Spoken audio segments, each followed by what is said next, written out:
تصور ان الاسماك المملحه اكل صحي ومفيد ليك، وانها تعتبر مصدر للبروبايوتكس. تعالوا نعرف فوائدها وازاي نتغلب على مشاكلها.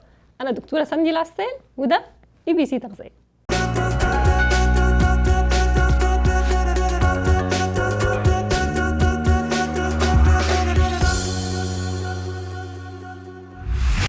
هذا الفيديو برعاية إليت للترجمة، وكالة ترجمة معتمدة بالمملكة.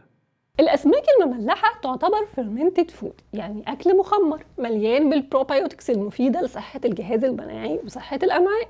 ده غير انه مفيد لصحه العظام والاسنان لانه بيحتوي على الكالسيوم والفوسفور، وكمان في نسبة عالية من الأوميجا 3 اللي بتساعد في تقليل الكوليسترول الضار. لكن مشكلته في سوء التخزين اللي بيسبب زيادة عدد البكتيريا الضارة والسموم وزيادة نسبة الأملاح.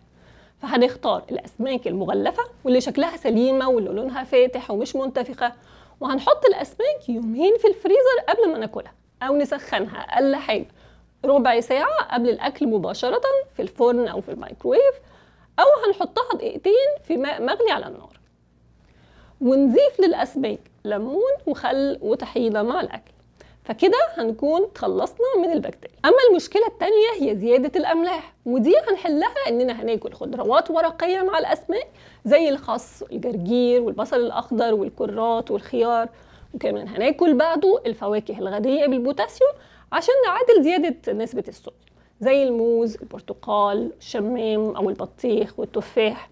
وهنشرب كمية كافية من المية، وممكن نشرب مشروبات تطهر المعدة وكمان تقلل احتباس السوائل زي الشاي الأخضر، الجنزبيل أو الليمون والنعناع أو مغلي البقدونس، فنتخلص من احتباس السوائل. لكن لا ينصح لمرضى ارتفاع ضغط الدم أو مرضى الكبد والكلى والحوامل بتناول الأسماك المملحة. لو استفدت من الفيديو بليز لايك وشير للفيديو، ولو عندكم أي أسئلة اكتبوا لي في التعليقات.